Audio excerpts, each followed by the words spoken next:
Hello नमस्कार, मैं संदीप चौधरी आप सभी लोगों का बैंकिंग एकेडमी के YouTube channel study with banking academy में हार्दिक अभिनंदन करता हूं। जैसा कि आज मैं आप लोगों के सामने एक ऐसी शख्सियत की सक्सेस स्टोरी लेकर आया हूं, जैसा कि मैंने उनके बारे में आपको बताया भी था कि यह बच्ची जो है झंखना पटेल, ठीक, इन्होंने यानी कि बहुत स्ट्रगल किया। 2017 की स्टूडेंट थी बैंकिंग एकेडमी की, और उसके बाद से अगर देखें 2018 के अंदर लास्ट में इनकी मैरिज होगी, और मैरिज होने के बाद इन्होंने जो है प्रिपरेशन जो है वो स्किप नहीं की, घर से ही बैठ के तैयारी की।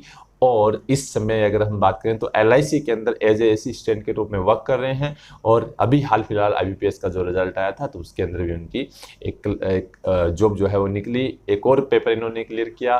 बैंक ऑफ इंडिया के अंदर इनको फाइनल ज्वाइनिंग मिली एज ए असिस्टेंट के रूप में, लेकिन ज्वाइन करेंगे या नहीं वो इनके ऊपर डिपेंड करता है। चलिए सुनते हैं इनकी सक्सेस स्टोरी, इनकी ही जुबानी, देखते हैं क्या बताते हैं ये अपने बारे में। हाँ जी, झंखना Patel. Hello friends, my name is Sankhana Patel, currently working in LIC as assistant and recently cleared IPPS exam and selected in Bank of India. मैं आज यहाँ पे मेरी सक्सेस स्टोरी शेयर करने के लिए आई हूँ। 2016 में मैंने अपनी ग्रेजुएशन कंप्लीट की और मुझे शुरू से ही इच्छा थी कि मैं एक गवर्नमेंट जॉब करूँ, क्योंकि मेरा पूरा फैमिली बैकग्राउंड गवर्नमेंट सेक्टर से बिलोंग करता था। इसलिए मैं एक ईसी इंजीनियर हूँ और इसी रिलेटेड गवर्नमेंट जॉब जैसे कि बीएसएनएल, जीएससीएल, गेट की प्रिपरेशन करना चालू किया, लेकिन मैं एक भी एग्ज़ाम क्वालिफाई नहीं कर पाई। फिर मुझे बहुत सारे लोगों ने सजेस्ट किया कि मैं बैंकिंग की प्रिपरेशन करूँ, इसीलिए मैंने सूरत की best academy banking academy join की। वहाँ की सारी फैकल्टीज बहुत ही सपोर्टिव है, मोटिवेशन देती है, बार बार से कभी भी डिमोटिवेट नहीं होने देती है। वहाँ के फैकल्टीज जैसे कि हेमंत सर, संदीप सर, चेतन सर, अभय सर, सब भी बेस्ट है। मैंने जब एकेडमी ज्वाइन की थी तब एक रीजनिंग के सर थे जिनका नाम मुझे याद नहीं है, लेकिन सब उनको बॉन्जू सर कह के बुलाते थे। मुझे उनकी रीजनिंग बहुत अच्छी लगती थी और प्रखर सर का मैथ तो सबको पसंद है। बैंकिंग एकेडमी भी की कई सारी बातें मुझे बहुत अच्छी लगती है, जैसे कि मेरे जैसे स्टूडेंट है जो घर पे रह के प्रिपरेशन नहीं कर सकते थे, वो पूरा दिन बैंकिंग एकेडमी में बैठ के आराम से प्रिपरेशन कर सकते थे। कोई भी डाउट होता तो इमीडिएटली सर को पूछते थे और सब सर हमें सपोर्ट करते थे और सॉल्यूशन देते थे। बैंकिंग एकेडमी के मटेरियल भी बहुत अच्छे हैं, मैंने खुद 4 से 5 बार उनको रिवाइज किया है। यहाँ टेस्ट सीरीज भी काफ़ी अच्छे लेवल की है और वीकली और डेली टेस्ट, जहाँ से हमें हमारा लेवल पता चलता है। इसी तरह मैंने प्रिपरेशन करने चालू किया। 2017 में मैंने 4 से 5 एग्ज़ाम दिए, लेकिन मैं क्लियर नहीं कर पाई, इवन मैं प्री भी क्लियर नहीं कर पाई। इसीलिए फिर से मैंने ज्वाइन किया 2018 में बैंकिंग एकेडमी और फिर से प्रिपरेशन करना चालू किया, क्योंकि मुझे बस सिलेक्ट ही होना था। इसीलिए मैंने फिर से प्रिपरेशन करना चालू किया 2018 में। स्टार्टिंग में मेरे प्रीज निकलने लगे, लेकिन मैं मेंस नहीं निकाल पा रही थी। उसकी वजह मेरी सबसे बड़ी भूल थी कि मैं करंट अफेयर्स डेली नहीं करती थी, और जब भी मेरी प्री निकलती थी और मेंस के लिए 15 से 20 दिन होते थे पढ़ने के लिए, तब भी मैं करंट अफेयर्स करती थी, और 15 से 20 दिन में 4 से 5 मंथ का करंट अफेयर्स करना इम्पॉसिबल था, और मैं मूक भी नहीं देती थी। मेरा 2018 ऐसे ही वेस्ट हो गया। फिर मैंने थोड़े, और मुझे अब भी ऐसा था कि मुझे अब भी प्रिपरेशन करनी थी, लेकिन घर से थोड़ा शादी का प्रेशर था। कई लोगों ने मुझे बोला कि तुम ये सब नहीं कर सकती, तुम्हारे बस की बात नहीं है, लेकिन कई सारे मेरे फ्रेंड्स ऐसे भी थे जिसने मुझे मोटिवेट किया कि तुम्हें और करना चाहिए। फिर मेरी लाइफ में थोड़ा चेंज आया और मैंने ऐसे लड़के के साथ शादी की जिसने मुझे प्रॉमिस किया था कि मैं बैंकिंग की प्रिपरेशन करूं और आगे पढूं। और 2019 में जब मेरी शादी हुई, मैं सूरत छोड़ दिया और बड़ौदा शिफ्ट हो गई। बड़ौदा आते ही मैंने शादी के फर्स्ट वीक से ही एक एकेडमी ज्वाइन की, और जब मैं एकेडमी ज्वाइन की तब मेरे सारे फ्रेंड्स मुझे बोलते थे कि ये तो तुम्हारे घूमने के दिन है, तुम यहाँ क्या कर रही हो। लेकिन मुझे बस सिलेक्शन लेना ही था, इसीलिए मैंने ज्वाइन कर लिया क्योंकि वैकेंसीज भी जल्दी से आ रही थी। और मैंने चालू कर दिया प्रिपरेशन कर देना। वहाँ भी सारी फैकल्टीज जैसे कि Sujit sir, Lakhan sir, Pandey sir, सब भी, अभिजीत सर, सब भी बहुत अच्छे थे। मुझे काफ़ी अच्छे अच्छे एडवाइस देते थे, मोटिवेशन देते थे। वहाँ के सारे मेरे फ्रेंड्स भी मुझे बहुत हेल्प करते थे। और मैं बैंकिंग एकेडमी के साथ भी ज्वाइन थी, वो सोशल मीडिया थ्रू। मुझे कभी भी प्रॉब्लम हो तो मैं संदीप सर को मैसेज करती थी। संदीप सर मुझे तुरंत ही रिप्लाई देते थे और सॉल्यूशन, मेरे प्रॉब्लम का सॉल्यूशन देते थे।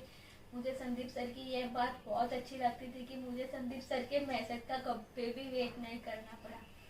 स्टार्टिंग में मुझे बहुत सारी प्रॉब्लम्स आई, काफ़ी सारे अप्स एंड डाउन्स आए। टाइम मैनेजमेंट करने में भी थोड़ी नहीं बहुत प्रॉब्लम्स आई। कई कई बार ऐसा होता था कि घर के काम करते करते भी मुझे पढ़ाई करनी पड़ती थी। जैसे मैं रोटियां बनाते बनाते भी करंट अफेयर्स के वीडियो देखती थी। और मुझे मेरी वीकनेस पता थी कि करंट अफेयर्स है, इसीलिए मैंने करंट अफेयर्स की डेली प्रिपरेशन करना चालू किया। मैंने नोट्स बनाए, डेली मैं करंट अफेयर्स लिखती थी। और कोई भी स्टैटिक जीके, जैसे कि कोई भी कंट्री या स्टेट का न्यूज़ हो तो उसका स्टैटिक जीके मैं उसके सामने पेंसिल से लिख देती थी, जैसे कैपिटल, करेंसी, सीएम, प्रेसिडेंट। इस तरह मैं जब भी रिवाइज करती थी तो मेरा ध्यान उसी पे जाता था और मुझे कभी भी स्टैटिक जीके अलग से प्रिपेयर करना नहीं पड़ा। ऐसे मैंने प्रिपरेशन करना स्टार्ट किया और स्टार्टिंग में तो मेरे फिल्म्स निकलने लगे, मेंस में भी मेरे करंट अफेयर्स में तो अच्छे स्कोर आते थे, लेकिन मैं मैथ्स में रह जाती थी। 1 मार्क्स, आधे मार्क्स, 0.25 मार्क्स से रह जाती थी, क्योंकि मैथ्स में थोड़ा मेंस में थोड़ा मैथ्स का लेवल थोड़ा हाई आता है। इसलिए मैंने थोड़ी और डीआई की प्रैक्टिस की, थोड़े और मैथ्स की प्रैक्टिस की और फाइनली मेरा एलआईसी निकला। और शादी के एक ही साल में मैंने 2 एग्ज़ाम निकले, एलआईसी और आईबीपीएस। और जब मेरी शादी की फर्स्ट एनिवर्सरी थी 24 फेब, तब भी मैंने एलआईसी ज्वाइन किया। और उसी दिन मैंने ज्वाइन किया और उसी दिन जब मेरे हस्बैंड मुझे एलआईसी की ऑफिस छोड़ने आए थे और मैंने एलआईसी की ऑफिस में फर्स्ट कदम रखा था, तब मुझे फील हुआ कि फाइनली मेरा ड्रीम कंप्लीट हुआ। और मैं अपने आप में बहुत प्राउड फील करती हूँ कि मैंने एलआईसी ज्वाइन किया और एज अ गवर्नमेंट में एलआईसी की एम्प्लॉय हूँ। अगर आपको भी बैंकिंग की प्रिपरेशन करनी है, बैंकिंग की प्रिपरेशन करनी है और बैंकिंग के एग्ज़ाम क्लियर करनी है, तो मैं आपको सिर्फ 2 ही सजेशन देना चाहती हूँ। पहला तो ये कि आप किसी भी सब्जेक्ट को इग्नोर मत करो, सभी सब्जेक्ट को इक्वली इम्पोर्टेंस दो, क्योंकि मैथ्स और रीजनिंग की प्रैक्टिस करते रहेंगे फिर, और करंट अफेयर्स और इंग्लिश की प्रैक्टिस नहीं करोगे तो आपका सिलेक्शन कभी नहीं होगा। रीजनिंग में भी आपका प्री तो निकल जाएगा, लेकिन मेंस में थोड़ी तकलीफ होती है, क्योंकि मेंस में थोड़े हाई लेवल की पजल, न्यू पैटर्न्स क्वेश्चन और इनपुट आउटपुट जैसे क्वेश्चन की भी प्रैक्टिस करनी पड़ती है। और मैथ्स में भी शॉर्ट ट्रिक से तो प्री में काम चल जाता है, लेकिन मेंस में बेसिक नॉलेज होना बहुत ज़रूरी है। इसीलिए मैथ्स में भी थोड़े हाई लेवल डीआई की मेंस में प्रैक्टिस करनी पड़ती है। करंट अफेयर्स का तो मैंने आपको बता ही दिया। और इंग्लिश और करंट अफेयर्स ऐसा सब्जेक्ट है जो सबको नहीं आते, वो ही सिलेक्शन दिलाते हैं, क्योंकि मैथ्स और रीजनिंग तो सबको आता है। इसलिए हमें इंग्लिश को भी इग्नोर नहीं करना है, इंग्लिश में भी डेली एडिटोरियल करना है, वॉकअप करना है, सब कुछ करना है। और मेरे ग्रामर थोड़ा अच्छा था, इसीलिए मुझे इंग्लिश में कभी भी प्रॉब्लम नहीं हुई। इसीलिए हम ऐसे ही रेगुलर प्रैक्टिस करें, हर सब्जेक्ट को 2-2 घंटे। एक बार पूरा सिलेबस कंप्लीट हो जाने के बाद हर एक सब्जेक्ट को 2-2 घंटे देते हैं, तो हमें सिलेक्शन डेफिनेटली मिलेगा। और दूसरा सजेशन मैं ये देना चाहती थी कि मेंटेन द एक्यूरेसी। मैं जब भी एग्ज़ाम दे के बाहर निकलती थी, सब बोलते थे कि मैंने 90 अटैम्प्ट किया, 80 अटैम्प्ट किए, और मैंने सिर्फ 70 अटैम्प्ट किए होते हैं। और क्योंकि मैं परफेक्ट अटेम्प्ट करती हूँ, जितना मुझे आता है मैं उतना ही अटेम्प्ट करती हूँ। और जब रिजल्ट आता है तो 90 में से उनको 60 या 55 ऐसे मिलता है, लेकिन मेरा 70 में से 65 मार्क्स आता था। वो इसीलिए होता था कि मैं कभी भी तुक्का नहीं लगाती, मुझे जितना आता था, मैं जितना भी श्योर थी, मैं उतनी ही अटेम्प्ट करती थी। जितनी भी अच्छी एक्यूरेसी होगी आपकी, उतना ही जल्दी प्री निकलेगा और उतना ही जल्दी मेंस निकलेगा। आपको तुक्के नहीं लगाने हैं, परफेक्शन रखनी है, एक्यूरेसी मेंटेन रखनी है और आप रेगुलर प्रैक्टिस करोगे तो आपका एग्ज़ाम ज़रूर निकलेगा। और एक बात और कहना चाहती हूँ कि लाइफ में कितनी भी बड़ी प्रॉब्लम आए, कितनी भी बड़ी सिचुएशन आए, कितनी भी खराब हालत हो, कितने भी अप्स एंड डाउन्स आए, लेकिन कभी भी गिव अप नहीं करना है। हमें प्रैक्टिस करना ही है, करना ही है, करना ही है। चाहे 1 साल लगे, चाहे 2 साल लगे, चाहे 3 साल लगे या चाहे 4 साल लगे, हमें कभी भी प्रैक्टिस करना नहीं छोड़ना है। अगर आप रेगुलर प्रैक्टिस करोगे, अपना फोकस क्लियर रखोगे तो आपकी मंजिल आपको ज़रूर मिलेगी। मैं ये सक्सेस स्टोरी आपको इसलिए शेयर करना चाहती हूँ क्योंकि मैं वो सारे स्टूडेंट्स के लिए इंस्पिरेशन बनना चाहती हूँ जो शादी के बाद अपनी पढ़ाई छोड़ देते हैं। मैं सबको कहना चाहती हूँ कि अगर मैं कर सकती हूँ तो आप भी डेफिनेटली कर सकोगे। आपको सिर्फ रेगुलर प्रैक्टिस करनी है, टाइम मैनेजमेंट करना है और पूरा फोकस अपनी स्टडी में रखना है और रेगुलर प्रैक्टिस करोगे तो आप ज़रूर सफल होगे। और लास्ट में मैं सबको थैंक यू कहना चाहती हूँ, मेरे फ्रेंड्स, मेरी फैमिली, फैकल्टीज, जिन्होंने भी मुझे मेरी सक्सेस में हेल्प किया, मुझे सपोर्ट किया, मेरी सक्सेस के पार्ट बने, उनको मैं दिल से थैंक यू कहना चाहती हूँ।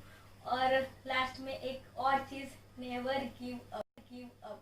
Thank you. जैसा कि आपको झंखना पटेल ने अपने बारे में बताया कि इन्होंने हार नहीं मानी और एक ऐसे लड़के के साथ मैरिज की जिसने क्या है कि इनको सपोर्ट करने का वादा किया, इनको यानी कि आगे उसी सेक्टर में बढ़ने का इनके साथ वादा किया कि हाँ वो इनकी बैंकिंग की प्रिपरेशन जारी रखेंगे और आज अगर हम बात करें तो ये कामयाब भी हुआ। ये कहानी, इनकी सक्सेस स्टोरी जो है हमें बहुत बड़ी सीख देकर गई है कि कभी भी किसी के दबाव में आकर अगर आपका कोई सपना है तो उसको छोड़िए मत।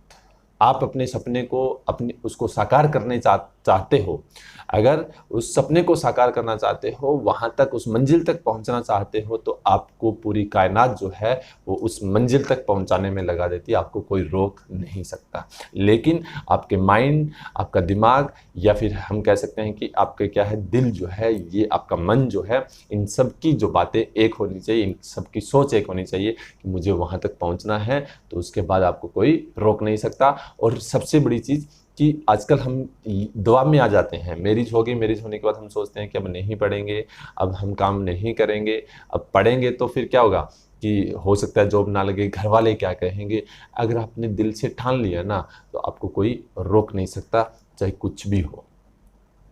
कहते हैं ना कि भगवान जो है ना वो भी उसी का साथ देता है जो मेहनत करता है, जो किस्मत के लिए बैठा रहता है तो उनको वही मिलता है, जो बाकी मेहनत करने वाले जो ले जाते हैं उनसे बचा हुआ जो है वही किस्मत वाले को मिलता है, अन्यथा नहीं।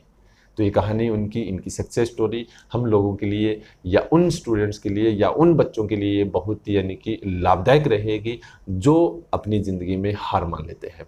तो झंखना पटेल को और उनके परिवार को, पूरी बैंकिंग एकेडमी परिवार की तरफ से बहुत बहुत शुभकामनाएं उनके उज्जवल भविष्य के लिए। और आने वाले समय के अंदर हम कहेंगे कि ऐसे एग्ज़ाम निकालते रहे, ऐसे उनको सपोर्ट मिले, अपने परिवार का, उनके हस्बैंड का, सभी जो है वो उनके साथ रहे और आने वाले समय के अंदर एक अच्छे मुकाम पे हो जिससे हमारा और उनके घर वालों का नाम जो है वो रोशन हो। Thank you so much.